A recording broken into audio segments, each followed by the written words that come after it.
ਸਤਿ ਸ਼੍ਰੀ ਅਕਾਲ। ਤੁਸੀਂ ਦੇਖ ਰਹੇ ਹੋ ਟੀਵੀ ਪੰਜਾਬ। ਮੈਂ ਹਾਂ ਜਸਵੀਰ ਤੇ ਖਬਰਾਂ ਦੇ ਇਸ ਬੁਲੇਟਿਨ 'ਚ ਤੁਹਾਡਾ ਸਵਾਗਤ ਹੈ। ਸਭ ਤੋਂ ਪਹਿਲਾਂ ਇੱਕ ਨਜ਼ਰ ਪਾਉਂਦੇ ਹਾਂ ਹੈਡਲਾਈਨਸ ਤੇ। ਜਸਟਿਨ ਟਰੂਡੋ ਨੇ ਕਿਹਾ ਚੋਣਾਂ 'ਚ ਵਿਦੇਸ਼ੀ ਦਖਲ ਜਲਦ ਹੋ ਸਕਦੀ ਹੈ ਜਾਂਚ, ਪਰ ਕੰਜ਼ਰਵੇਟਿਵ ਪਾ ਰਹੇ ਨੇ ਪ੍ਰਕਿਰਿਆ 'ਚ ਅੜਿੱਕਾ। ਜਾਂਚ ਲਈ ਸਾਰੀਆਂ ਪਾਰਟੀਆਂ ਦੀ ਸਹਿਮਤੀ ਜ਼ਰੂਰੀ। ਕੈਨੇਡਾ 'ਚ ਗਰਮ ਖਿਆਲੀਆਂ ਪ੍ਰਤੀ ਨਰਮੀ ਦੇ ਰਵੱਈਏ ਦੇ ਇਲਜ਼ਾਮਾਂ ਦਾ ਜਸਟਿਨ ਟਰੂਡੋ ਨੇ ਦਿੱਤਾ ਜਵਾਬ।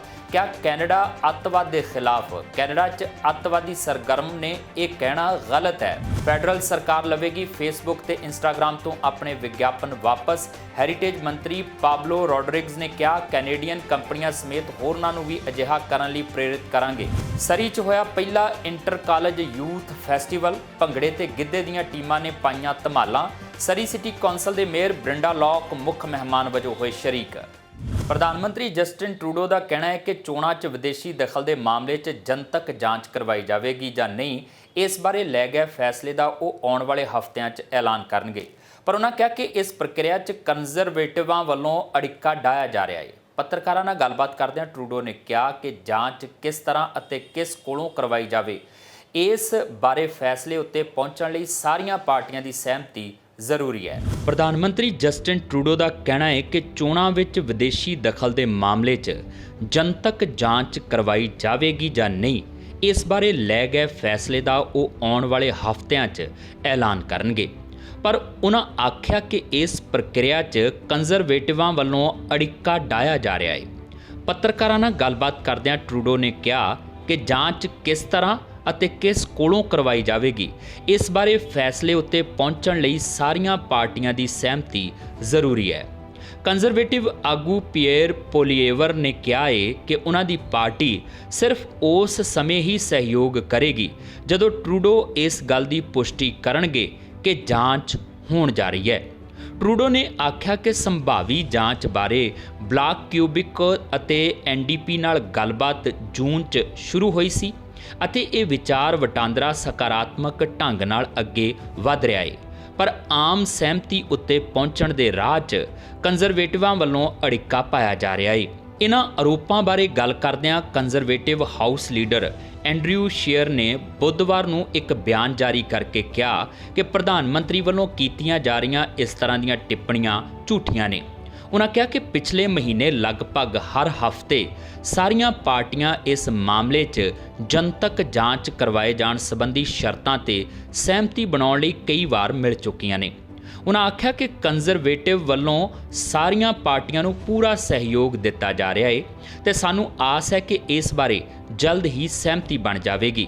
उन्होंने यह भी दोष लाया कि लिबरल सरकार ही साडे प्रस्ताव नूं सुणन लई तैयार नहीं ਤੇ ਸਰਕਾਰ ਨੇ ਇਸ ਹਫ਼ਤੇ ਸਾਡੀਆਂ ਫੋਨ ਕਾਲਸ ਤੇ ਈਮੇਲਸ ਦੇ ਜਵਾਬ ਦੇਣੇ ਵੀ ਬੰਦ ਕਰ ਦਿੱਤੇ ਨੇ। ਕੈਨੇਡਾ ਦੀ ਸਰਕਾਰ ਦੇ ਖਾਲਿਸਤਾਨ ਪੱਖੀ ਇਕੱਠਾਂ ਅਤੇ ਦੇਸ਼ 'ਚ ਦਹਿਸ਼ਤਗਰਦਾਂ ਖਿਲਾਫ ਕਾਰਵਾਈ 'ਚ ਨਰਮੀ ਦੇ ਦੋਸ਼ਾਂ ਦਾ ਜਵਾਬ ਦਿੰਦਿਆਂ ਪ੍ਰਧਾਨ ਮੰਤਰੀ ਜਸਟਿਨ ਟਰੂਡੋ ਨੇ ਕਿਹਾ ਕਿ ਕੈਨੇਡਾ ਨੇ ਹਮੇਸ਼ਾ ਅੱਤਵਾਦ ਖਿਲਾਫ ਗੰਭੀਰ ਕਾਰਵਾਈ ਕੀਤੀ ਹੈ ਤੇ ਅੱਗੇ ਤੋਂ ਵੀ ਕਰਦਾ ਰਹੇਗਾ। ਪੱਤਰਕਾਰਾਂ ਦੇ ਸਵਾਲਾਂ ਦੇ ਜਵਾਬ ਦਿੰਦਿਆਂ ਉਹਨਾਂ ਕਿਹਾ ਕਿ ਕੈਨੇਡਾ ਦੀ ਧਰਤੀ ਤੇ ਹਰ ਕਿਸੇ ਨੂੰ ਪ੍ਰਗਟਾਵੇ ਦੀ ਆਜ਼ਾਦੀ ਹੈ। ਭਾਰਤ ਦਾ ਆਪਣੇ ਦੇਸ਼ ਪ੍ਰਤੀ ਇਹ ਪ੍ਰਭਾਵ ਕਿ ਕੈਨੇਡਾ 'ਚ ਅੱਤਵਾਦੀ ਸਰਗਰਮ ਨੇ, ਇਹ ਗਲਤ ਹੈ। ਉਹਨਾਂ ਕਿਹਾ ਕਿ ਕੈਨੇਡਾ ਇੱਕ ਵੱਖਰੀ ਸੋਚ ਵਾਲਾ ਦੇਸ਼ ਹੈ। ਪ੍ਰਧਾਨ ਮੰਤਰੀ ਜਸਟਿਨ ਟਰੂਡੋ ਨੇ ਕੈਨੇਡਾ ਦੀ ਧਰਤੀ ਤੇ ਵੱਖਵਾਦੀ ਗਤੀਵਿਧੀਆਂ ਨੂੰ ਲੈ ਕੇ ਆਪਣਾ ਸਪਸ਼ਟੀਕਰਨ ਦਿੱਤਾ ਹੈ। ਪੱਤਰਕਾਰਾਂ ਦੇ ਸਵਾਲਾਂ ਦੇ ਜਵਾਬ ਦਿੰਦਿਆਂ ਉਹਨਾਂ ਨੇ ਕਿਹਾ ਕਿ ਕੈਨੇਡਾ ਦੀ ਧਰਤੀ ਤੇ ਹਰ ਕਿਸੇ ਨੂੰ ਪ੍ਰਗਟਾਵੇ ਦੀ ਆਜ਼ਾਦੀ ਹੈ। ਭਾਰਤ ਦਾ ਆਪਣੇ ਦੇਸ਼ ਪ੍ਰਤੀ ਇਹ ਪ੍ਰਭਾਵ ਕਿ ਕੈਨੇਡਾ 'ਚ ਵੱਖਵਾਦੀ ਸਰਗਰਮ ਨੇ, ਇਹ ਗਲਤ ਹੈ। ਕੈਨੇਡਾ ਦੀ ਸਰਕਾਰ ਦੇ ਖਾਲਿਸਤਾਨ ਪੱਖੀ ਇਕੱਠਾਂ ਅਤੇ ਦੇਸ਼ ਵਿੱਚ ਦਹਿਸ਼ਤਗਰਦਾਂ ਖਿਲਾਫ ਕਾਰਵਾਈ 'ਚ ਨਰਮੀ ਦੇ ਦੋਸ਼ਾਂ ਦਾ ਜਵਾਬ ਦਿੰਦਿਆਂ ਪ੍ਰਧਾਨ ਮੰਤਰੀ ਜਸਟਿਨ ਟਰੂਡੋ ਨੇ ਕਿਹਾ ਕਿ ਕੈਨੇਡਾ ਹਮੇਸ਼ਾ ਅੱਤਵਾਦ ਖਿਲਾਫ ਗੰਭੀਰ ਕਾਰਵਾਈ ਕਰਦਾ ਰਿਹਾ ਹੈ ਤੇ ਅੱਗੇ ਵੀ ਕਰੇਗਾ। 2 ਮਹੀਨਿਆਂ 'ਚ ਇੱਥੇ ਦੱਸਣਾ ਬਣਦਾ ਹੈ ਕਿ ਕੈਨੇਡਾ 'ਚ ਖਾਲਿਸਤਾਨੀ ਵੱਖਵਾਦੀਆਂ ਨਾਲ ਜੁੜੀਆਂ 3 ਵੱਡੀਆਂ ਭਾਰਤ ਵਿਰੋਧੀ ਘਟਨਾਵਾਂ ਸਾਹਮਣੇ ਆਈਆਂ, ਜਿਸ ਤੋਂ ਬਾਅਦ ਭਾਰਤ ਨੇ ਇਸ ਦਾ ਵਿਰੋਧ ਕੀਤਾ। ਜਸਟਿਨ ਟਰੂਡੋ ਨੇ ਇਸ ਸਭ ਦਰਮਿਆਨ ਕਿਹਾ ਕਿ ਕੈਨੇਡਾ ਨੂੰ ਵਿਭਿੰਨਤਾ ਵਾਲਾ ਦੇਸ਼ ਕਿਹਾ ਜਾਂਦਾ ਹੈ ਤੇ ਅਸੀਂ ਇਹ ਵੀ ਯਕੀਨੀ ਬਣਾਇਆ ਹੈ ਕਿ ਹਿੰਸਾ ਅਤੇ ਕੱਟੜਵਾਦ ਦੇ ਸਾਰੇ ਰੂਪਾਂ ਨੂੰ ਸਿਰ ਨਾ ਚੁੱਕਣ ਦਿੱਤਾ ਜਾਵੇ। ਜਸਟਿਨ ਟਰੂਡੋ ਨੇ ਇਹਨਾਂ ਦੋਸ਼ਾਂ ਦਾ ਖੰਡਨ ਕੀਤਾ ਕਿ ਉਹ ਅੱਤਵਾਦ ਪ੍ਰਤੀ ਨਰਮ ਨੇ। ਉਹਨਾਂ ਕਿਹਾ ਕਿ ਕੈਨੇਡਾ ਇੱਕ ਵੱਖਰੀ ਸੋਚ ਵਾਲਾ ਦੇਸ਼ ਹੈ। ਇੱਥੇ ਸਾਰਿਆਂ ਨੂੰ ਪ੍ਰਗਟਾਵੇ ਦੀ ਆਜ਼ਾਦੀ ਹੈ। ਭਾਰਤ ਦਾ ਕੈਨੇਡਾ ਦੀ ਧਰਤੀ ਦੇ ਉੱਤੇ ਵੱਖਵਾਦੀ ਅੱਤਵਾਦੀਆਂ ਦਾ ਹੋਣਾ ਇਹ ਕਹਿਣਾ ਗਲਤ ਹੈ। ਉਹਨਾਂ ਦਾ ਦੇਸ਼ ਅੱਤਵਾਦ ਦੇ ਖਿਲਾਫ ਹੈ ਅਤੇ ਇਹਨਾਂ ਗੱਲਾਂ ਤੇ ਗੰਭੀਰਤਾ ਨਾਲ ਕਾਰਵਾਈ ਕਰਦਾ ਹੈ। ਇੱਥੇ ਦੱਸ ਦਈਏ ਕਿ ਭਾਰਤ ਸਰਕਾਰ ਨੇ ਕੈਨੇਡਾ ਦੀ ਧਰਤੀ ਤੇ ਸਰਗਰਮ ਵੱਖਵਾਦੀ ਅੱਤਵਾਦੀਆਂ ਦੀਆਂ ਗਤੀਵਿਧੀਆਂ ਦਾ ਸਖਤ ਵਿਰੋਧ ਕੀਤਾ ਸੀ।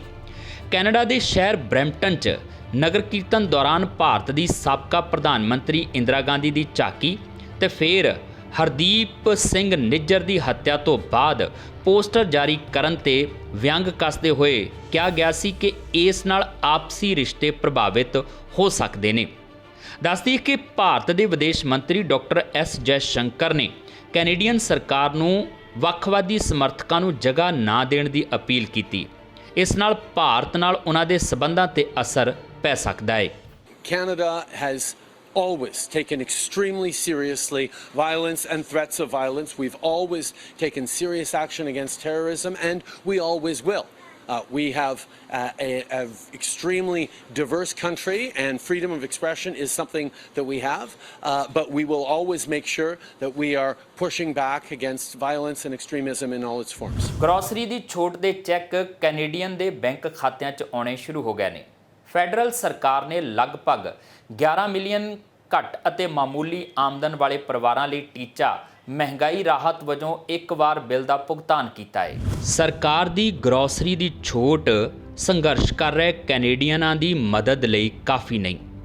ਅਰਥ ਸ਼ਾਸਤਰੀਆਂ ਦਾ ਕਹਿਣਾ ਹੈ ਕਿ ਮਹਿੰਗਾਈ ਦੇ ਵਿਰੁੱਧ ਲੜਾਈ 'ਚ ਇੱਕ ਜਾਇਜ਼ ਟ੍ਰੇਡ ਆਫ ਇੱਕ ਵਾਰ ਭੁਗਤਾਨ ਦੀ ਪੇਸ਼ਕਸ਼ ਕਰਨ ਲਈ ਅੱਗੇ ਵਧੋ। ਗਰੋਸਰੀ ਦੀ ਛੋਟ ਦੇ ਚੈੱਕ ਬੇਸ਼ੱਕ ਅੱਜ ਕੈਨੇਡੀਅਨ ਬੈਂਕ ਖਾਤਿਆਂ 'ਚ ਆ ਰਹੇ ਨੇ, ਪਰ ਕੁਝ ਵਸਨੀਕਾਂ ਦਾ ਕਹਿਣਾ ਹੈ ਕਿ ਇਹ ਭੋਜਨ ਦੀ ਅਸੁਰੱਖਿਆ ਦੀ ਸਮੱਸਿਆ ਅਤੇ ਰਹਿਣ ਸਹਿਣ ਦੀ ਲਾਗਤ 'ਚ ਵਾਧੇ ਨਾਲ ਨਜਿੱਠਣ ਲਈ ਕਾਫੀ ਨਹੀਂ ਹੈ। ਫੈਡਰਲ ਸਰਕਾਰ ਨੇ ਲਗਭਗ 11 ਮਿਲੀਅਨ ਘੱਟ ਅਤੇ ਮਾਮੂਲੀ ਆਮਦਨੀ ਵਾਲੇ ਪਰਿਵਾਰਾਂ ਲਈ ਟੀਚਾ ਮਹਿੰਗਾਈ ਰਾਹਤ ਵਜੋਂ ਇੱਕ ਵਾਰ ਭੁਗਤਾਨ ਦਾ ਬਿੱਲ ਕੀਤਾ ਹੈ। ਬੱਚਿਆਂ ਤੋਂ ਬਿਨਾਂ ਸਿੰਗਲ ਕੈਨੇਡੀਅਨ ਹੁਣ ਛੋਟ ਲਈ ਯੋਗ ਨਹੀਂ ਹਨ ਜੇਕਰ ਉਹ ਇੱਕ ਸਾਲ ਵਿੱਚ $49,166 ਤੋਂ ਵੱਧ ਕਮਾਉਂਦੇ ਨੇ, ਜਦਕਿ 4 ਬੱਚਿਆਂ ਵਾਲੇ ਪਰਿਵਾਰ ਉਦੋਂ ਤੱਕ ਭੁਗਤਾਨ ਪ੍ਰਾਪਤ ਕਰਦੇ ਰਹਿੰਦੇ ਨੇ ਜਦ ਤੱਕ ਉਹ $64,946 ਤੋਂ ਵੱਧ ਕਮਾਉਂਦੇ ਨੇ। ਸਮੁੱਚੀ ਮੰਦੀ ਦੇ ਬਾਵਜੂਦ ਮਈ 'ਚ ਭੋਜਨ ਦੀਆਂ ਕੀਮਤਾਂ 'ਚ ਤੇਜ਼ੀ ਨਾਲ ਵਾਧਾ ਜਾਰੀ ਰਿਹਾ। ਸਾਲ ਦਰ ਸਾਲ ਦੇ ਆਧਾਰ ਤੇ ਗਰੋਸਰੀ ਦੀਆਂ ਕੀਮਤਾਂ ਲਗਭਗ 9% ਵਧੀਆਂ। ਅਪ੍ਰੈਲ ਵਿੱਚ ਦਰਜ ਕੀਤੀ ਗਈ 9.1% ਦਰ ਨਾਲੋਂ ਘੱਟ ਅਤੇ ਅਜੇ ਵੀ ਸਮੁੱਚੀ ਮਹਿੰਗਾਈ ਦਰ ਦੇ ਲਗਭਗ 3 ਗੁਣਾ ਹੈ। ਇੱਕ ਟੋਰਾਂਟੋ ਨਿਵਾਸੀ ਦਾ ਕਹਿਣਾ ਹੈ ਕਿ ਉਸ ਨੂੰ ਬੁੱਧਵਾਰ ਨੂੰ ਆਪਣੇ ਬੈਂਕ ਖਾਤੇ 'ਚ $200 ਮਿਲੇ ਨੇ, ਜਦੋਂ ਕਿ ਉਹ ਮਦਦ ਲਈ ਧੰਨਵਾਦੀ ਹੈ, ਪਰ ਉਹਨਾਂ ਨੇ ਇਹ ਵੀ ਕਿਹਾ ਕਿ ਇਹ ਉਸ ਨੂੰ ਜਾਰੀ ਰੱਖਣ ਲਈ ਕਾਫੀ ਹੈ, ਪਰ ਅੱਗੇ ਵਧਣ ਲਈ ਇਹ ਕਾਫੀ ਨਹੀਂ ਹੋਵੇਗਾ। ਕੈਨੇਡਾ ਦੀ ਫੈਡਰਲ ਸਰਕਾਰ ਨੇ ਕਿਹਾ ਹੈ ਕਿ ਉਹ ਫੇਸਬੁੱਕ ਅਤੇ ਇੰਸਟਾਗ੍ਰਾਮ ਤੋਂ ਆਪਣੇ ਸਾਰੇ ਇਸ਼ਤਿਹਾਰ ਵਾਪਸ ਲੈ ਲਵੇਗੀ। ਹੈਰੀਟੇਜ ਮੰਤਰੀ ਪਾਬਲੋ ਰੋਡਰਿਗਜ਼ ਨੇ ਕਿਹਾ ਕਿ ਉਸ ਨੂੰ ਉਮੀਦ ਹੈ ਕਿ ਇਹ ਕੈਨੇਡੀਅਨ ਕੰਪਨੀਆਂ ਸਮੇਤ ਹੋਰਨਾਂ ਨੂੰ ਵੀ ਅਜਿਹਾ ਕਰਨ ਲਈ ਪ੍ਰੇਰਿਤ ਕਰੇਗਾ। ਮੀਡੀਆ ਫਰਮਾਂ ਕਿਊਬੇਰੋਕ ਅਤੇ ਕੋਗੇਕੋ ਦੋਵੇਂ ਕਿਊਬਿਕ ਪ੍ਰਾਂਤ 'ਚ ਸਥਿਤ ਨੇ। ਇਹਨਾਂ ਨੇ ਵੀ ਕਿਹਾ ਹੈ ਕਿ ਉਹ ਵੀ ਮੈਟਾ ਤੋਂ ਇਸ਼ਤਿਹਾਰ ਵਾਪਸ ਲੈ ਲੈਣਗੇ। ਕੈਨੇਡਾ ਦੀ ਫੈਡਰਲ ਸਰਕਾਰ ਨੇ ਕਿਹਾ ਹੈ ਕਿ ਉਹ ਫੇਸਬੁੱਕ ਅਤੇ ਇੰਸਟਾਗ੍ਰਾਮ ਤੋਂ ਆਪਣੇ ਸਾਰੇ ਇਸ਼ਤਿਹਾਰ ਵਾਪਸ ਲੈ ਲਵੇਗੀ। ਇਹ ਮੂਲ ਕੰਪਨੀ ਮੈਟਾ ਦੇ ਕੈਨੇਡੀਅਨਾਂ ਲਈ ਖਬਰ ਸਮੱਗਰੀ ਨੂੰ ਸੀਮਤ ਕਰਨ ਦੇ ਕਦਮ ਤੋਂ ਬਾਅਦ ਕਿਹਾ ਗਿਆ ਹੈ, ਜਦਕਿ ਸੰਸਦ ਦੁਆਰਾ ਇੱਕ ਕਾਨੂੰਨ ਪਾਸ ਕੀਤਾ ਗਿਆ ਸੀ ਜੋ ਕਿ ਤਕਨੀਕੀ ਫਰਮਾਂ ਨੂੰ ਖਬਰਾਂ ਲਈ ਮੀਡੀਆ ਦਾ ਭੁਗਤਾਨ ਕਰਨ ਲਈ ਮਜਬੂਰ ਕਰੇਗਾ। ਹੁਣ ਦੂਜੇ ਦੇਸ਼ਾਂ ਨਾਲ ਵੀ ਸੰਪਰਕ ਕੀਤਾ ਜਾ ਰਿਹਾ ਹੈ ਜੋ ਇਸ ਤਰ੍ਹਾਂ ਦੇ ਕਾਨੂੰਨ ਪਾਸ ਕਰਨ ਦੀ ਯੋਜਨਾ ਬਣਾ ਰਹੇ ਨੇ। ਗੂਗਲ ਨੇ ਆਨਲਾਈਨ ਨਿਊਜ਼ ਐਕਟ, ਜਿਸ ਨੂੰ ਬਿੱਲ C-18 ਵੀ ਕਿਹਾ ਜਾਂਦਾ ਹੈ, ਦੇ ਜਵਾਬ ਦੇ ਵਿੱਚ ਦੇਸ਼ 'ਚ ਕੈਨੇਡੀਅਨ ਖਬਰਾਂ ਨੂੰ ਬਲੌਕ ਕਰਨ ਦੀਆਂ ਯੋਜਨਾਵਾਂ ਦਾ ਐਲਾਨ ਕੀਤਾ ਹੈ। ਪਰ ਕੈਨੇਡੀਅਨ ਅਧਿਕਾਰੀਆਂ ਨੇ ਕਿਹਾ ਹੈ ਕਿ ਉਹਨਾਂ ਨੂੰ ਉਮੀਦ ਹੈ ਕਿ ਉਹ ਗੂਗਲ ਦੀ ਮੂਲ ਕੰਪਨੀ ਅਲਫਾਬੇਟ ਨਾਲ ਸਫਲਤਾਪੂਰਵਕ ਸੌਦੇ ਤੇ ਗੱਲਬਾਤ ਕਰ ਸਕਦੇ ਨੇ, ਜੋ ਬਲੌਕ ਨੂੰ ਅੱਗੇ ਵਧਣ ਤੋਂ ਰੋਕੇਗਾ। ਹੈਰੀਟੇਜ ਮੰਤਰੀ ਪਾਬਲੋ ਰੋਡਰਿਗਜ਼ ਨੇ ਬੁੱਧਵਾਰ ਨੂੰ ਇੱਕ ਪ੍ਰੈਸ ਕਾਨਫਰੰਸ ਕੀਤੀ, ਜਿਸ ਵਿੱਚ ਉਹਨਾਂ ਨੇ ਇਹ ਨਹੀਂ ਕਿਹਾ ਕਿ ਕੀ ਇਸ਼ਤਿਹਾਰਬਾਜ਼ੀ ਖਿੱਚ ਮੈਟਾ ਦੇ ਨਵੇਂ ਪਲੇਟਫਾਰਮ ਥ੍ਰੈਡਸ ਤੇ ਲਾਗੂ ਹੋਵੇਗੀ, ਜੋ ਵੀਰਵਾਰ ਨੂੰ ਟਵਿੱਟਰ ਦੇ ਮੁਕਾਬਲੇ ਵਜੋਂ ਸ਼ੁਰੂਆਤ ਕਰਨ ਲਈ ਤੈਅ ਕੀਤਾ ਗਿਆ ਹੈ। ਪਰ ਰੋਡਰਿਗਜ਼ ਨੇ ਇਹ ਕਿਹਾ ਕਿ ਸਿਧਾਂਤਕ ਤੌਰ ਤੇ ਕੈਨੇਡਾ ਦਾ ਇਹ ਕਦਮ ਮੂਲ ਕੰਪਨੀ ਦੇ ਅਧੀਨ ਸਾਰੇ ਪਲੇਟਫਾਰਮਾਂ ਤੇ ਲਾਗੂ ਹੋਵੇਗਾ। ਉਹਨਾਂ ਨੇ ਕਿਹਾ ਕਿ ਉਹਨਾਂ ਨੂੰ ਉਮੀਦ ਹੈ ਕਿ ਕੈਨੇਡੀਅਨ ਕੰਪਨੀਆਂ ਸਮੇਤ ਹੋਰਨਾਂ ਨੂੰ ਵੀ ਅਜਿਹਾ ਕਰਨ ਲਈ ਪ੍ਰੇਰਿਤ ਕਰੇਗਾ। ਮੀਡੀਆ ਫਰਮਾਂ ਕਿਊਬੇਕੋਰ ਅਤੇ ਕੋਗੇਕੋ ਦੋਵੇਂ ਕਿਊਬਿਕ ਪ੍ਰਾਂਤ 'ਚ ਸਥਿਤ ਨੇ। ਇਹਨਾਂ ਨੇ ਵੀ ਕਿਹਾ ਹੈ ਕਿ ਉਹ ਮੈਟਾ ਤੋਂ ਇਸ਼ਤਿਹਾਰ ਵਾਪਸ ਲੈ ਲੈਣਗੇ। Well, we know that the global tech giants have completely disrupted so much of what we're doing. They've created tremendous positive goods in the world, but one of the ways that they have caused real challenges is on media and journalism. And people's access to local news needs to continue, particularly in a time where democracy is so challenged around the world. Unfortunately, tech giants like Meta, even as they're making record profits, billions upon billions of dollars of profits, are refusing to make sure that media and local news get properly paid. And they're so insistent that they don't want to pay their fair share that they've decided to stop. They've decided to block access to media and journalism and local news for people across this country. That's just bullying. And it's undermining our democracy at a time where we need to stand up for democracy. We need to stand up for people's rights and abilities to access news. So Canada is going to continue to stand firm and ensure that if social media platforms and internet giants want to use media, that they actually ensure that they're paying their fair share for it. This is a fight, as you highlight, Morgan, that's going on around the world right now, but Canada is really the front line right now. Both the different tech companies are pushing back hard against Canada, but I can tell you we're going to continue to stand strongly. And I want to highlight that both the Bloc Québécois and the NDP are standing with us strongly on this. Unfortunately, the Conservative Party seems to be completely captured by the tech giants, but we're going to continue to stand strong and make sure that we have a vital, independent, diverse, free press in this country so that Canadians can continue to live in a robust democracy. ਸਰੀ ਦੇ empire banquet ਹਾਲ 'ਚ ISU ਵੱਲੋਂ ਪਹਿਲਾ inter college youth festival ਕਰਵਾਇਆ ਗਿਆ। ਇਸ festival 'ਚ metro Vancouver ਦੇ ਵੱਖ-ਵੱਖ ਕਾਲਜਾਂ ਦੇ ਵਿਦਿਆਰਥੀਆਂ ਨੇ ਆਪਣੀ ਕਲਾਤਮਿਕ ਪ੍ਰਤਿਭਾ ਦਾ ਪ੍ਰਦਰਸ਼ਨ ਕਰਕੇ ਸੈਂਕੜੇ ਦਰਸ਼ਕਾਂ ਦਾ ਮਨ ਮੋਹ ਅੰਤਰਰਾਸ਼ਟਰੀ ਵਿਦਿਆਰਥੀਆਂ ਦੇ ਉਤਸ਼ਾਹ ਨੂੰ ਹੁੰਗਾਰਾ ਦੇਣ ਲਈ ਸਰੀ ਸਿਟੀ ਕੌਂਸਲ ਦੇ ਮੇਅਰ ਬ੍ਰਿੰਡਾ ਲੌਕ ਬਤੌਰ ਮੁੱਖ ਮਹਿਮਾਨ ਸ਼ਾਮਲ ਹੋਏ ਤੇ ਮੈਂਬਰ ਪਾਰਲੀਮੈਂਟ ਸੁਖ ਧਾਲੀਵਾਲ, ਪੁਲਿਸ ਅਫਸਰ ਜੈਸੀ ਸਹੋਤਾ ਨੇ ਵਿਸ਼ੇਸ਼ ਮਹਿਮਾਨ ਵਜੋਂ ਸ਼ਮੂਲੀਅਤ ਕੀਤੀ। ਇੰਟਰਨੈਸ਼ਨਲ ਸਟੂਡੈਂਟ ਯੂਨੀਅਨ ਵੱਲੋਂ ਬੀਤੀ ਸ਼ਾਮ ਸਰੀ ਦੇ ਐਮਪਾਇਰ ਬੈਂਕੁਏਟ ਹਾਲ 'ਚ ਕਰਵਾਇਆ ਗਿਆ ਪਹਿਲਾ ਇੰਟਰ ਕਾਲਜ ਯੂਥ ਫੈਸਟੀਵਲ ਬੇਹੱਦ ਸਫਲ ਤੇ ਪ੍ਰਭਾਵਸ਼ਾਲੀ ਰਿਹਾ। ਇਸ ਫੈਸਟੀਵਲ 'ਚ ਮੈਟਰੋ ਵੈਨਕੂਵਰ ਦੇ ਵੱਖ-ਵੱਖ ਕਾਲਜਾਂ ਦੇ ਵਿਦਿਆਰਥੀਆਂ ਨੇ ਗੀਤ, ਸੋਲੋ ਨਾਚ, ਗਿੱਧਾ ਅਤੇ ਭੰਗੜੇ ਦੇ ਮੁਕਾਬਲਿਆਂ 'ਚ ਆਪਣੀ ਕਲਾ ਦਾ ਪ੍ਰਦਰਸ਼ਨ ਕੀਤਾ।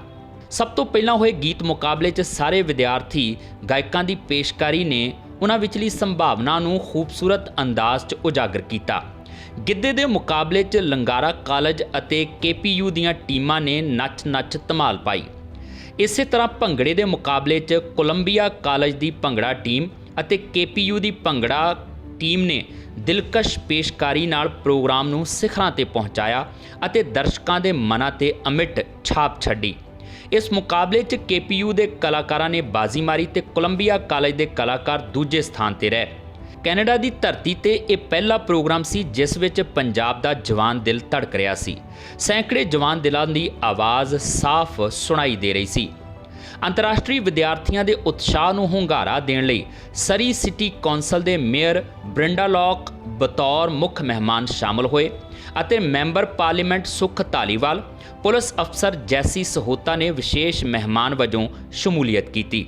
ਵਿਦਿਆਰਥੀਆਂ ਦੀ ਸਮੁੱਚੀ ਪੇਸ਼ਕਾਰੀ ਦੀ ਪ੍ਰਸ਼ੰਸਾ ਕਰਦਿਆਂ ਮੇਅਰ ਬ੍ਰਿੰਡਾ ਲੌਕ ਨੇ ਕਿਹਾ ਕਿ ਸਿਟੀ ਕੌਂਸਲ ਵੱਲੋਂ ਅੰਤਰਰਾਸ਼ਟਰੀ ਵਿਦਿਆਰਥੀਆਂ ਨੂੰ ਪੂਰਨ ਸਹਿਯੋਗ ਦੇਣ ਲਈ ਹਮੇਸ਼ਾ ਵਚਨਬੱਧ ਰਹੇਗੀ। ਮੈਂਬਰ ਪਾਰਲੀਮੈਂਟ ਸੁਖ ਧਾਲੀਵਾਲ ਨੇ ਕਿਹਾ ਕਿ ਸਾਨੂੰ ਇਹ ਖਦਸ਼ਾ ਸੀ ਕਿ ਸਾਡੇ ਨੌਜਵਾਨਾਂ ਦੀ ਕਲਾਤਮਿਕ ਪ੍ਰਤਿਭਾ ਕਿਤੇ ਦਮ ਨਾ ਤੋੜ ਦੇਵੇ, ਪਰ ਅੱਜ ਦੇ ਇਸ ਪ੍ਰੋਗਰਾਮ ਨੇ ਨੌਜਵਾਨਾਂ ਵਿਚਲੀ ਪ੍ਰਤਿਭਾ ਨੂੰ ਜ਼ਿੰਦਾ ਕਰ ਦਿਖਾਇਆ ਹੈ। ਪੁਲਿਸ ਅਫਸਰ ਜੈਸੀ ਸਹੋਤਾ ਨੇ ਕਿਹਾ ਕਿ ਕਿਸੇ ਵਿਦਿਆਰਥੀ ਨੂੰ ਕੋਈ ਸਟੂਡੈਂਟ ਲਫ਼ਜ਼ ਨਾਲ ਚਿੜਾਉਂਦਾ ਏ ਤਾਂ ਉਹ ਬੁਰਾ ਨਾ ਮਹਿਸੂਸ ਕਰਨ, ਕਿਉਂਕਿ ਹੋਰ ਕੁਝ ਸਮੇਂ ਬਾਅਦ ਆਪਣੀ ਸਫਲਤਾ ਦਾ ਵਰਣਨ ਕਰਨ ਲੱਗਿਆ ਉਹ ਖੁਦ ਹੀ ਫਖਰ ਨਾਲ ਦੱਸਿਆ ਕਰਨਗੇ ਕਿ ਉਹ ਕੈਨੇਡਾ ਬਤੌਰ ਸਟੂਡੈਂਟ ਆਏ ਸਨ। ਸਿਟੀ ਪ੍ਰਸ਼ਾਸਕ ਰਿਹਾਇਸ਼ੀ ਪਾਰਕਿੰਗ ਪਰਮਿਟ ਪ੍ਰੋਗਰਾਮ 'ਚ ਯੋਜਨਾਬੱਧ ਤਬਦੀਲੀਆਂ ਕਰਨ 'ਚ ਦੇਰੀ ਕਰ ਰਹੇ ਨੇ, ਜੋ ਕੈਲਗਰੀਅਨ ਅਤੇ ਕੌਂਸਲ ਮੈਂਬਰਾਂ ਦੋਵਾਂ ਤੋਂ ਪੁਸ਼ਬੈਕ ਹੈ। ਨੀਤੀ ਤਬਦੀਲੀਆਂ ਜਿਸ ਵਿੱਚ ਜ਼ਿਆਦਾਤਰ ਅੰਦਰੂਨੀ ਸ਼ਹਿਰ ਨਿਵਾਸੀਆਂ ਨੂੰ ਉਹਨਾਂ ਦੇ ਰਿਹਾਇਸ਼ਾਂ ਦੇ ਬਾਹਰ ਸੜਕ ਤੇ ਪਾਰਕਿੰਗ ਲਈ ਪਰਮਿਟ ਲਈ ਭੁਗਤਾਨ ਕਰਨ ਦੀ ਲੋੜ ਹੋਵੇਗੀ ਨੂੰ 1 ਅਗਸਤ ਦੀ ਅਸਲ ਲਾਗੂ ਕਰਨ ਦੀ ਮਿਤੀ ਤੋਂ 4 ਦਸੰਬਰ ਤੱਕ ਅੱਗੇ ਪਾ ਦਿੱਤਾ ਗਿਆ ਹੈ। ਮੌਜੂਦਾ ਰਿਹਾਇਸ਼ੀ ਪਾਰਕਿੰਗ ਪਰਮਿਟ ਉਸ ਸਮੇਂ ਤੱਕ ਵੈਧ ਰਹਿਣਗੇ ਜਿਹੜੇ ਨਿਵਾਸੀ ਆਪਣੀਆਂ ਸੜਕਾਂ ਤੇ ਪਾਰਕਿੰਗ ਪਰਮਿਟ ਪ੍ਰਣਾਲੀ ਨੂੰ ਖੋਰਾ ਲਾਉਣਾ ਚਾਹੁੰਦੇ ਨੇ ਉਹ ਸ਼ਹਿਰ ਨੂੰ ਬੇਨਤੀ ਕਰ ਸਕਦੇ ਨੇ ਕਿ ਉਹ ਵਿਚਕਾਰਲੇ ਮਹੀਨਿਆਂ 'ਚ ਮੁਕੰਮਲ ਹੋਣ ਲਈ ਸਾਈਨੇਜ ਸਮੀਖਿਆ ਕਰ ਸਕਣ। ਫੀਸ ਦੇ ਐਲਾਨ ਤੋਂ ਬਾਅਦ ਸ਼ਹਿਰ ਦੇ ਪ੍ਰਸ਼ਾਸਕਾਂ ਨੂੰ 180 ਅਜਿਹੀਆਂ ਬੇਨਤੀਆਂ ਪ੍ਰਾਪਤ ਹੋਣ ਤੋਂ ਬਾਅਦ ਦੇਰੀ ਹੋਈ, ਜਿਸ ਨਾਲ ਕੁਝ ਵਸਨੀਕਾਂ 'ਚ ਨਿਰਾਸ਼ਾ ਪੈਦਾ ਹੋਈ ਤੇ ਕੈਲਗਰੀ ਦੇ 15 ਕੌਂਸਲ ਮੈਂਬਰਾਂ 'ਚੋਂ 10 ਨੂੰ ਪ੍ਰੋਗਰਾਮ ਨੂੰ ਰੋਕਣ ਅਤੇ ਬਦਲਵੇਂ ਵਿਕਲਪ ਦੀ ਮੰਗ ਕਰਨ ਲਈ ਮੋਸ਼ਨ ਦੇ ਨੋਟਿਸ ਤੇ ਦਸਤਖਤ ਕਰਨ ਲਈ ਪ੍ਰੇਰਿਆ। ਕੈਨੇਡਾ ਦੇ ਕਈ ਹਿੱਸੇ ਤੀਬਰ ਗਰਮੀ ਦੀ ਮਾਰ ਹੇਠ ਝੁਲਸ ਰਹੇ ਨੇ, ਜਿਸ ਕਾਰਨ ਮੌਸਮ ਦੀਆਂ ਚੇਤਾਵਨੀਆਂ ਜਾਰੀ ਹੋ ਰਹੀਆਂ ਨੇ। ਓਨਟਾਰੀਓ ਅਤੇ ਕਿਊਬਿਕ ਦੇ ਦੱਖਣੀ ਹਿੱਸੇ ਲਗਾਤਾਰ ਗਰਮੀ ਦੇ ਤੀਜੇ ਦਿਨ 'ਚ ਦਾਖਲ ਹੋ ਰਹੇ ਨੇ, ਜਿਸ ਬਾਰੇ ਵਾਤਾਵਰਣ ਕੈਨੇਡਾ ਨੇ ਚੇਤਾਵਨੀ ਦਿੱਤੀ ਹੈ ਕਿ ਨਮੀ ਕਾਰਨ ਤਾਪਮਾਨ 40 ਡਿਗਰੀ ਸੈਲਸੀਅਸ ਦੇ ਨੇੜੇ ਉੱਚੇ ਪੱਧਰ ਤੱਕ ਪਹੁੰਚ ਸਕਦਾ ਹੈ। ਮੌਸਮ ਏਜੰਸੀ ਦਾ ਕਹਿਣਾ ਹੈ ਕਿ ਸ਼ੁੱਕਰਵਾਰ ਨੂੰ ਕੁਝ ਖੇਤਰਾਂ 'ਚ ਤਾਪਮਾਨ ਘਟਣ ਦੀ ਸੰਭਾਵਨਾ ਹੈ, ਜਦਕਿ ਉੱਤਰੀ ਓਨਟਾਰੀਓ 'ਚ ਅੱਜ ਤੋਂ ਰਾਹਤ ਮਿਲੇਗੀ। ਬ੍ਰਿਟਿਸ਼ ਕੋਲੰਬੀਆ 'ਚ ਉੱਤਰ ਤੋਂ ਕੇਂਦਰੀ ਤੱਟ ਤੱਕ ਅਤੇ ਵੈਨਕੂਵਰ ਦੇ ਪੂਰਬ 'ਚ ਫਰੇਜ਼ਰ ਕੈਨੀਅਨ ਖੇਤਰ 'ਚ ਇੱਕ ਗਰਮੀ ਦੀ ਚੇਤਾਵਨੀ ਵੀ ਪ੍ਰਭਾਵੀ ਹੈ, ਜਿੱਥੇ ਐਤਵਾਰ ਤੱਕ ਦਿਨ ਦੇ ਸਮੇਂ 30 ਤੋਂ ਲੈ ਕੇ 35 ਡਿਗਰੀ ਸੈਲਸੀਅਸ ਦੇ ਵਿਚਕਾਰ ਤਾਪਮਾਨ ਰਹਿਣ ਦੀ ਸੰਭਾਵਨਾ ਹੈ। ਅਮਰੀਕੀ ਸੁਰੱਖਿਆ ਪ੍ਰੀਸ਼ਦ ਦੇ ਮੈਂਬਰ ਕਰਟ ਕੈਂਪਬੈਲ ਨੇ ਕਿਹਾ ਹੈ ਕਿ ਸਨ ਫਰਾਂਸਿਸਕੋ ਸਥਿਤ ਭਾਰਤੀ ਵਣਜ ਦੂਤ ਘਰ ਤੇ ਗਰਮ ਖਿਆਲੀਆਂ ਵੱਲੋਂ ਹਾਲ ਹੀ 'ਚ ਕੀਤਾ ਗਿਆ ਹਮਲਾ ਬੇਹੱਦ ਅਫਸੋਸਨਾਕ ਘਟਨਾ ਹੈ। ਅਮਰੀਕਾ ਭਾਰਤੀ ਡਿਪਲੋਮੈਟਾਂ ਦੀ ਸੁਰੱਖਿਆ ਨੂੰ ਲੈ ਕੇ ਕਾਫੀ ਗੰਭੀਰ ਹੈ। ਕੈਂਪਬੈਲ ਅਮਰੀਕੀ ਸੁਰੱਖਿਆ ਪ੍ਰੀਸ਼ਦ ਦੇ ਹਿੰਦ ਪ੍ਰਸ਼ਾਂਤ ਮਾਮਲਿਆਂ ਦੇ ਕੋਆਰਡੀਨੇਟਰ ਵੀ ਨੇ। ਉਹਨਾਂ ਕਿਹਾ, ਅਸੀਂ ਭਾਰਤੀ ਅਧਿਕਾਰੀਆਂ, ਸਥਾਨਕ ਕਾਨੂੰਨ ਲਾਗੂ ਕਰਨ ਵਾਲੇ ਅਧਿਕਾਰੀਆਂ ਦੇ ਨਜ਼ਦੀਕੀ ਸੰਪਰਕ 'ਚ ਹਾਂ। ਅਸੀਂ ਇਹ ਯਕੀਨੀ ਬਣਾਉਣ ਲਈ ਜ਼ਰੂਰੀ ਕਦਮ ਚੁੱਕ ਰਹੇ ਹਾਂ ਕਿ ਭਾਰਤੀ ਕੂਟਨੀਤਿਕ ਭਾਈਚਾਰਾ ਇੱਥੇ ਸੁਰੱਖਿਅਤ ਮਹਿਸੂਸ ਕਰੇ ਅਤੇ ਆਪਣਾ ਕੰਮ ਜਾਰੀ ਰੱਖੇ। ਜ਼ਿਕਰਯੋਗ ਹੈ ਕਿ ਖਾਲਿਸਤਾਨ ਸਮਰਥਕਾਂ ਨੇ 2 ਜੁਲਾਈ ਨੂੰ ਟਵਿੱਟਰ ਤੇ ਇੱਕ ਵੀਡੀਓ ਸਾਂਝੀ ਕੀਤੀ ਸੀ, ਜਿਸ ਵਿੱਚ ਕੁਝ ਲੋਕ ਸਾਨ ਫਰਾਂਸਿਸਕੋ 'ਚ ਭਾਰਤੀ ਵਣਜ ਦੂਤ ਘਰ ਨੂੰ ਅੱਗ ਲਗਾਉਂਦੇ ਨਜ਼ਰ ਆ ਰਹੇ ਨੇ। ਕੁਝ ਮਹੀਨਿਆਂ ਦੇ ਅੰਦਰ ਹੀ ਸਾਨ ਫਰਾਂਸਿਸਕੋ 'ਚ ਡਿਪਲੋਮੈਟਿਕ ਮਿਸ਼ਨ ਤੇ ਅਜਿਹਾ ਇਹ ਦੂਜਾ ਹਮਲਾ ਸੀ। ਇਸ ਵੀਡੀਓ ਦੇ ਸਾਹਮਣੇ ਆਉਣ ਤੋਂ ਬਾਅਦ ਅਮਰੀਕੀ ਸਰਕਾਰ ਨੇ ਇਸ ਨੂੰ ਅਪਰਾਧਿਕ ਕਾਰਵਾਈ ਕਰਾਰ ਦਿੰਦੇ ਹੋਏ ਇਸ ਦੀ ਸਖਤ ਨਿੰਦਾ ਕੀਤੀ। ਵੀਡੀਓ 'ਚ ਹਿੰਸਾ ਦਾ ਜਵਾਬ ਹਿੰਸਾ ਹੀ ਹੁੰਦਾ ਹੈ ਵਰਗੇ ਸ਼ਬਦਾਂ ਦੀ ਵਰਤੋਂ ਵੀ ਕੀਤੀ ਗਈ ਸੀ। ਇਸ ਵਿੱਚ ਕੈਨੇਡਾ ਦੇ ਹਰਦੀਪ ਸਿੰਘ ਨਿੱਜਰ ਦੀ ਮੌਤ ਨਾਲ ਸੰਬੰਧਿਤ ਖਬਰਾਂ ਵੀ ਦਿਖਾਈਆਂ ਗਈਆਂ। ਜ਼ਿਕਰਯੋਗ ਹੈ ਕਿ ਹਰਦੀਪ ਸਿੰਘ ਨਿੱਜਰ ਦੀ ਪਿਛਲੇ ਮਹੀਨੇ ਕੈਨੇਡਾ 'ਚ ਇੱਕ ਗੁਰਦੁਆਰੇ ਦੇ ਬਾਹਰ ਗੋਲੀ ਮਾਰ ਕੇ ਹੱਤਿਆ ਕਰ ਦਿੱਤੀ ਗਈ ਸੀ। ਉਸ ਤੇ 10 ਲੱਖ ਰੁਪਏ ਦਾ ਇਨਾਮ ਵੀ ਐਲਾਨਿਆ ਗਿਆ। ਸੈਨ ਫਰਾਂਸਿਸਕੋ 'ਚ ਭਾਰਤੀ ਵਣਜ ਦੂਤ ਘਰ 'ਚ ਭੰਨਤੋੜ ਅਤੇ ਅਗਜ਼ਨੀ ਦੀ ਕੋਸ਼ਿਸ਼ ਦਾ ਵੀਡੀਓ ਸਾਹਮਣੇ ਆਇਆ ਤਾਂ ਵਿਦੇਸ਼ ਮੰਤਰਾਲੇ ਦੇ ਬੁਲਾਰੇ ਮੈਥਿਊ ਮਿਲਰ ਨੇ ਵੀ ਟਵੀਟ ਕੀਤਾ ਸੀ ਕਿ ਅਮਰੀਕਾ 'ਚ ਡਿਪਲੋਮੈਟਿਕ ਕੇਂਦਰਾਂ ਜਾਂ ਵਿਦੇਸ਼ੀ ਡਿਪਲੋਮੈਟਾਂ ਵਿਰੁੱਧ ਹਿੰਸਾ ਇੱਕ ਅਪਰਾਧ ਹੈ। ਅਮਰੀਕਾ 'ਚ ਵਸਦੇ ਸਮੂਹ ਭਾਈਚਾਰਿਆਂ ਲਈ 4 ਜੁਲਾਈ ਭਾਵ ਅਮਰੀਕਾ ਦਾ ਆਜ਼ਾਦੀ ਦਾ ਦਿਨ ਖੁਸ਼ੀਆਂ ਵਾਲਾ ਹੁੰਦਾ ਹੈ ਤੇ ਇਸ ਦਿਨ ਰਾਜਧਾਨੀ ਵਾਸ਼ਿੰਗਟਨ ਡੀਸੀ 'ਚ ਰਾਸ਼ਟਰੀ ਪੱਧਰ ਦੀ ਇੱਕ ਆਜ਼ਾਦੀ ਪਰੇਡ ਕੱਢੀ ਜਾਂਦੀ ਹੈ। ਕਿਸੇ ਵੀ ਭਾਈਚਾਰੇ ਨੂੰ ਇਸ ਪਰੇਡ 'ਚ ਫਲੋਟ ਸ਼ਾਮਲ ਕਰਨ ਦੀ ਪ੍ਰਵਾਨਗੀ ਮਿਲਣਾ ਬਹੁਤ ਵੱਡਾ ਕੰਮ ਮੰਨਿਆ ਜਾਂਦਾ ਹੈ। ਸਿੱਖਸ ਆਫ ਅਮਰੀਕਾ ਵੱਲੋਂ ਪਿਛਲੇ ਕਈ ਸਾਲਾਂ ਤੋਂ ਆਪਣਾ ਫਲੋਟ ਇਸ ਪਰੇਡ 'ਚ ਸ਼ਾਮਲ ਕੀਤਾ ਜਾਂਦਾ ਹੈ। ਇਸ ਸਾਲ ਵੀ ਜਸਦੀਪ ਸਿੰਘ ਜੱਸੀ ਦੀ ਅਗਵਾਈ 'ਚ ਸਿੱਖਸ ਆਫ ਅਮਰੀਕਾ ਨੂੰ ਆਜ਼ਾਦੀ ਦੀ ਰਾਸ਼ਟਰੀ ਪਰੇਡ 'ਚ ਸਿੱਖ ਫਲੋਟ ਸ਼ਾਮਲ ਕਰਨ ਦੀ ਪ੍ਰਵਾਨਗੀ ਮਿਲੀ ਤੇ ਸਿੱਖ ਆਫ ਅਮਰੀਕਾ ਨੇ ਇਸ ਪਰੇਡ 'ਚ ਸਿੱਖ ਫਲੋਟ ਸ਼ਾਮਲ ਕਰਕੇ ਸਾਰੇ ਭਾਈਚਾਰਿਆਂ ਦੇ ਲੱਖਾਂ ਲੋਕਾਂ ਦਾ ਦਿਲ ਜਿੱਤ ਲਿਆ। ਆਧੁਨਿਕ ਤਕਨੀਕ ਦੀ ਵਰਤੋਂ ਕਰਦਿਆਂ ਫਲੋਟ ਨੂੰ LED ਸਕਰੀਨ ਨਾਲ ਸਜਾਇਆ ਗਿਆ ਸੀ, ਜਿਸ ਵਿੱਚ ਸਿੱਖ ਧਰਮ ਦੇ ਪੁਰਾਤਨ ਇਤਿਹਾਸ ਨੂੰ ਦਰਸਾਇਆ ਗਿਆ। ਫਲੋਟ ਦੇ ਅੱਗੇ ਭੰਗੜਾ ਟੀਮ ਸੱਭਿਆਚਾਰਕ ਰੰਗ ਪੇਸ਼ ਕਰ ਰਹੀ ਸੀ। ਇੱਕ ਅੰਦਾਜ਼ੇ ਮੁਤਾਬਕ ਸੜਕ ਦੇ ਦੋਵੇਂ ਪਾਸੇ ਬੈਠੇ 1 ਲੱਖ ਤੋਂ ਵੱਧ ਲੋਕਾਂ ਨੇ, ਨੇੜਿਓਂ ਅਤੇ ਟੈਲੀਵਿਜ਼ਨ ਦੇ ਕਈ ਮਿਲੀਅਨ ਲੋਕਾਂ ਨੇ ਸਿੱਖ ਫਲੋਟ ਨੂੰ ਵੇਖਿਆ।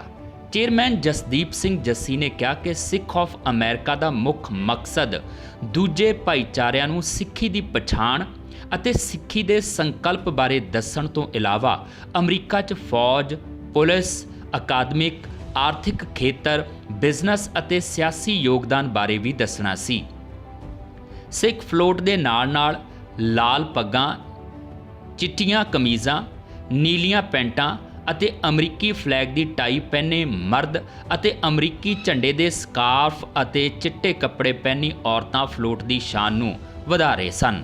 ਇਹ ਸਨ ਹੁਣ ਤੱਕ ਦੀਆਂ ਖਬਰਾਂ ਤੇ ਇਸ ਦੇ ਨਾਲ ਹੀ ਆਪਣੇ ਜਸਵੀਰ ਨੂੰ ਦਿਓ ਇਜਾਜ਼ਤ। ਦੇਖਦੇ ਰਹੋ TV ਪੰਜਾਬ। ਜਸਟਿਨ ਟਰੂਡੋ ਨੇ ਕਿਹਾ ਚੋਣਾਂ 'ਚ ਵਿਦੇਸ਼ੀ ਦਖਲ ਜਲਦ ਹੋ ਸਕਦੀ ਹੈ ਜਾਂਚ, ਪਰ ਕੰਜ਼ਰਵੇਟਿਵ ਪਾਰੇ ਨੇ ਪ੍ਰਕਿਰਿਆ 'ਚ ਅੜਿੱਕਾ।